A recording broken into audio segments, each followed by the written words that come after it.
철밥통 일하던 60대 공무원, 퇴직 후 은둔 생활하게 된 사연. 안녕하세요. 요즘 들어 은퇴 후 삶에 대해 고민하시는 분들이 정말 많아졌죠. 특히 공무원처럼 한번 들어가면 평생 안정이라는 이미지가 강한 직업은 막상 퇴직 후 삶을 어떻게 꾸려나가야 할지 잘 모르겠다는 얘기도 종종 듣게 됩니다. 그저 연금만 받으면 평생 편하게 지낼 줄 알았는데 정작 막상 퇴직하고 보니 생각했던 것과 전혀 다른 상황에 처하게 되는 거죠. 오늘은 철밥통이라고 불리던 공무원 퇴직자분의 이야기를 중심으로 은퇴 준비를 어떻게 해야 하는지 또 어떤 부분을 놓치고 있는지 함께 얘기해 보려고 해요. 사실 공무원이라면 누구나 내가 일하는 동안은 큰 걱정 없이 살 수 있다는 믿음을 갖기 마련입니다. 저 역시 주변에서 공무원은 정년도 보장되고 연금도 넉넉하니 퇴직 후가 남들보다 편하겠네라는 말을 수도 없이 들어봤어요. 물론 직장 생활 동안에는 그런 안정감이 크게 작용하죠. 하지만 중요한 건 이제 나를 지켜주던 조직을 떠났을 때 내 삶을 스스로 어떻게 꾸려나갈 것인가 하는 문제예요. 이야기를 시작하기에 앞서 오늘 제가 들려드릴 내용은 한 특정인의 이야기가 아니라 우리 주변에 실제로 흔하게 벌어지고 있는 사례들을 토대로 구성한 종합적이고 현실적인 이야기라는 점을 말씀드립니다. 만약 공무원이 아니더라도 안정적인 대기업이나 공사, 공단 등에서 오랫동안 근무하신 분이라면 이 이야기에 쉽게 공감하실 거라 믿어요. 1. 퇴직 후 은둔 생활을 하게 된 김모 씨의 사연. 먼저 오늘의 핵심 인물인 김모 씨 60세 가명의 이야기를 말씀드릴게요. 김 씨는 대학 졸업 후 곧바로 9급 공무원 시험에 합격해서 30년 넘게 근무했고 퇴직하기 전에는 6급까지 승진하며 나름 자신의 커리어를 착실히 쌓아왔어요. 처음에는 급여가 많지 않아도 매년 조금씩 오르는 월급과 안정된 지위에 만족하며 성실하게 살아왔다고 합니다. 주위에서도 공무원이면 부모님도 안심이지 퇴직하면 연금이 나올 텐데 굳이 큰 욕심 낼 필요 있나? 같은 말을 많이 했고 김 씨 본인도 묵묵히 일만 했다고 해요. 문제는 60세의 정년퇴직을 얼마 남기지 않았을 때부터 시작됐다고 합니다. 이제 퇴직하면 연금 받으면서 여행 다니고 손주도 보고 여유롭게 살 수 있겠지라며 막연히 기대했는데 정작 막상 퇴직해보니 현실은 전혀 달랐던 거예요. 가장 당황스러웠던 건 소득 구조가 급격하게 변화한 일이었어요. 퇴직 전에는 나름 성과급도 조금씩 받고 상여금이나 각종 수당이 월급에 포함돼 사실상 월 수입이 꽤 괜찮았다고 해요.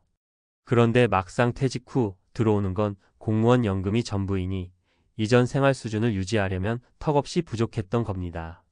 여기에 더해 퇴직하고 쉬고 있는 김 씨를 향한 주변의 시선도 무시할 수 없었죠. 아내나 자녀가 그냥 푹 쉬세요. 이제는 본인 하고 싶은 취미생활 하세요. 라고 말해도 김 씨 본인은 계속 뭐라도 해야 되는 것 아닌가 하고 조급한 마음이 들었다고 합니다. 하지만 30년 넘게 관공서 조직 문화에서만 일하던 김 씨가 밖에서 뚝딱 다른 일을 찾기란 여간 쉬운 일이 아니었어요. 구직에 도전해 보려고 해도 초고령 사회의 흐름 속에서 나이 많은 퇴직자를 선뜻 받아주는 곳은 많지 않았고 기껏해야 단기 파트타임이나 단순 업무 중심의 자리 정도가 전부였다고 합니다. 결국 시간이 지날수록 김 씨는 밖으로 나가는 일조차 점점 줄어들었고 대인관계도 좁아지다 보니 집 안에만 머무는 은둔 생활을 하게 된 것이죠. 심지어 60세라는 아직 상대적으로 건강할 수 있는 나이에 이렇게 생활하다 보니 우울감까지 찾아오게 됐고요. 2.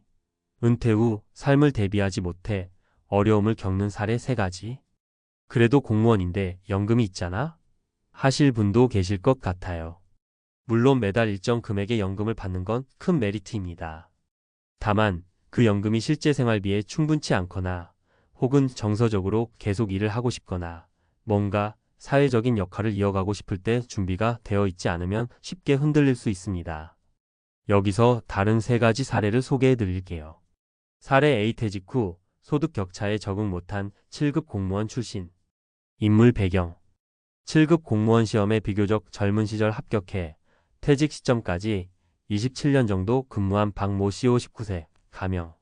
본인은 나는 특별한 취미도 없고 그냥 공무원이라며 월급 받으면 그게 내 인생이지라고 생각하며 살아왔습니다. 은퇴 후 문제. 막상 퇴직을 맞이했을 때 연금으로 들어오는 금액은 생각보다 적었고 공무원 재직 시 절약 없이 살아온 라이프 스타일 때문에 퇴직 후 재정 상태가 크게 흔들렸습니다. 또 마땅히 다른 부수 입원을 만들 준비를 해두지 않아 어디선가 꼭 돈이 나와야 하는데 하며 발만 동동 구르는 상황. 그저 공무원 신분일 때는 알아서 월급이 들어왔지만 이제는 내가 직접 벌어야 하는 입장이 되자 막막해진 거죠. 주요 고민. 연금을 받아도 집의 월세, 생활비, 자녀 교육비 등으로 빠져나가는 돈이 많아서 결국 적자를 메우지 못하게 됐습니다. 급한 마음에 퇴직금까지 생활비로 써버리다 보니 이대로 가면 몇 년 안에 완전히 빈털털이 되겠다는 공포감이 찾아왔습니다. 사례 비조직 문화 밖에서의 인간관계 단절. 인물 배경. 지방의 한 관공서에서 30년 넘게 근무한 이모 씨 61세 가명. 지방 공무원의 특성상 지역 사회에서 어느 정도 저 사람 공무원이야 라는 인식으로 살아왔고 본인도 그에 맞춰 권위가 있다고 여겨질 때가 많았습니다. 은퇴 후 문제. 정년퇴직을 하고 나니 그동안 자신을 인정해주던 사람들의 시선이 사라졌다고 느끼기 시작했어요. 관공서를 떠나니까 어느 단체나 모임에 나가도 뭔가 찬밥 신세가 된 느낌. 이미 본인이 속해 있던 조직에서의 지위나 직함이 사라지자 자신이 사회적으로 무가치해졌다고 스스로 여겼습니다. 주요 고민. 가까이 지내던 동료들이나 후배들과의 관계도 퇴직자라는 이유로 점점 소홀해지다 보니 자연스럽게 사람들을 만날 기회가 줄었어요. 모임에 나가도 이제는 내가 할 얘기도 없네라며 주눅 들고 그러다 보니 자존감이 급격히 떨어지게 됐습니다. 결국 사람들을 피하게 되면서 외부 활동을 최소화하고 집에 머무는 시간이 늘어났습니다. 사례시 연금도 받는데 왜 이렇게 불안하지? 인물 배경. 서울에 소재한 중앙부처에서 근무했던 최모 씨 62세 가명. 5급까지 승진을 하고 나름 탄탄대로를 걸어온 전형적인 베테랑 공무원입니다. 재직 중에는 바쁘게 일하느라 정작 내가 퇴직 후에 뭘 하고 싶을까? 를 제대로 생각해 본 적이 거의 없었어요. 은퇴 후 문제. 공무원 연금이 있잖아?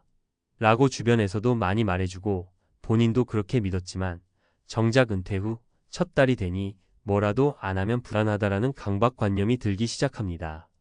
삶의 목표나 일상 루틴이 송두리째 사라져버리자 그 심리적 공허감이 경제적 불안감으로도 이어진 거죠. 연금으로 기본 생활은 어느 정도 유지가 되긴 하지만 늘 예기치 못한 지출이 생기면 어쩌지? 의료비나 자녀 문제가 생기면 같은 걱정이 머릿속에서 떠나지 않는다고 해요. 주요 고민. 가장 큰 문제는 본인이 하고 싶은 게 없고 무엇을 해야 할지 모른다는 거예요. 공무원 재직 당시에는 늘 지시와 업무가 있었으니 바쁘게 살았지만 이제는 매일이 마음만 바쁜 무계획 상태로 흘러가고 있다고 합니다. 3. 은퇴 후 삶 어떻게 준비하고 대처할까?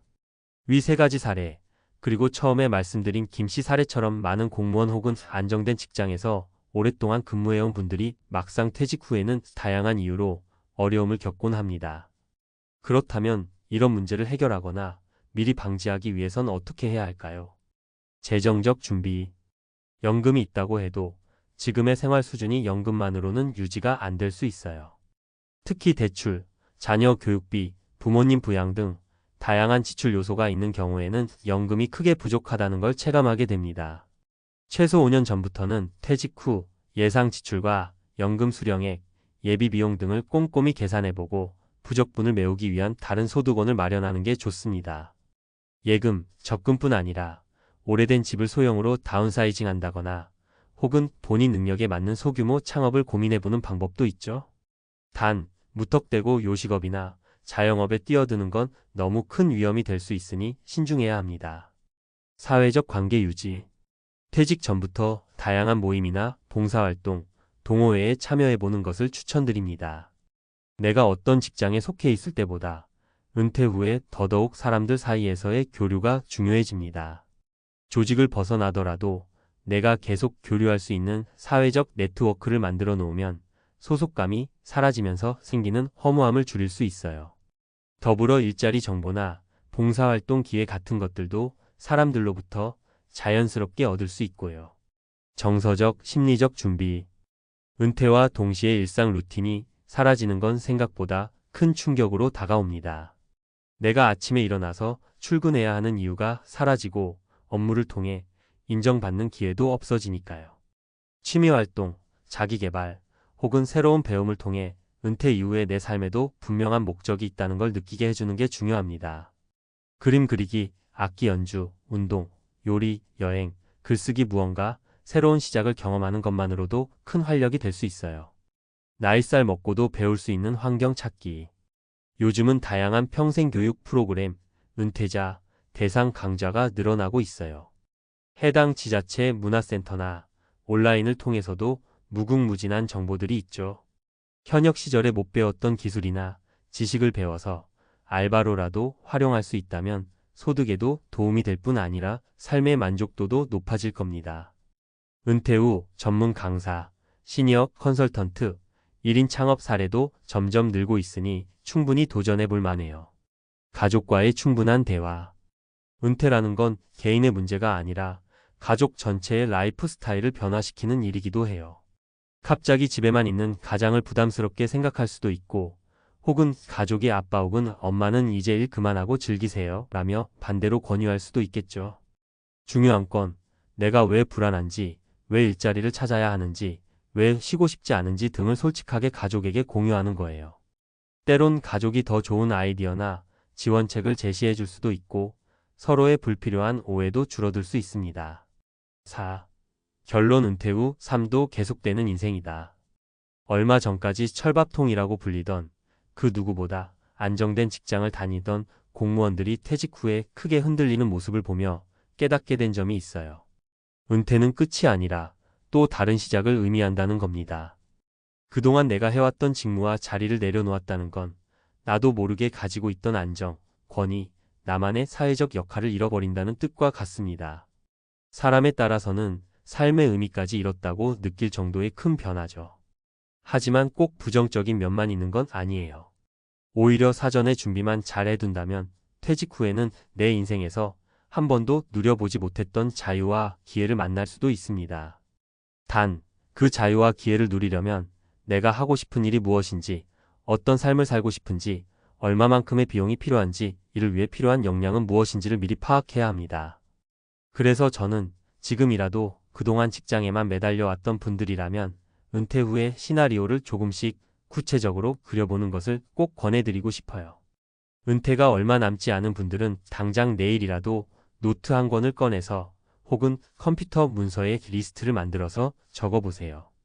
은퇴 후 월별 예상 지출은 얼마인지, 연금을 포함해 예상 소득은 어느 정도인지, 부족분을 메울 방법은 무엇인지, 퇴직금을 안전하게 굴릴 수 있는 방법, 부동산 정리, 재취업, 투자 등.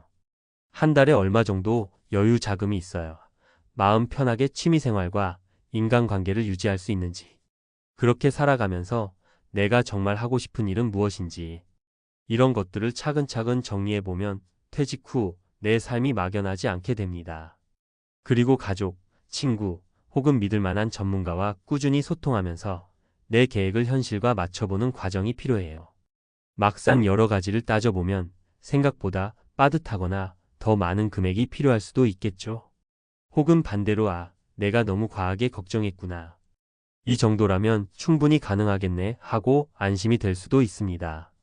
아무쪼록 오늘 말씀드린 내용이 은퇴 후 삶을 고민하고 계시는 분들께 조금이나마 도움이 되길 바랍니다. 여러 사례에서 보듯 공무원이든 대기업이든 직장 종류와 상관없이 은퇴 후의 준비가 얼마나 되어 있느냐에 따라 삶의 질이 크게 달라집니다. 부디 남들이 보기엔 안정적인 직장이라는 그 껍데기에만 안주하지 마시고 미리미리 건강한 다음 챕터를 설계해 보세요. 그리고 이미 퇴직하신 분들도 절대 늦지 않았습니다. 새로운 일에 도전하고 새로운 인간관계를 맺고 그 안에서 나를 다시 찾아가는 여정을 조금씩 시작해 보시길 응원합니다. 긴 글 들어주셔서 감사합니다. 아마 더 많은 시행착오를 겪으신 분들도 있고 또 자기만의 노하우를 이미 잘 터득하신 분들도 있을 텐데요. 공유해 주실 이야기가 있다면 언제든지 나누어 주세요. 우리 모두 함께 배우고 함께 성장해 나가면 좋겠습니다. 끝까지 읽어주셔서 감사드리며 여러분이 맞이하게 될 새로운 인생 2막을 진심으로 응원합니다.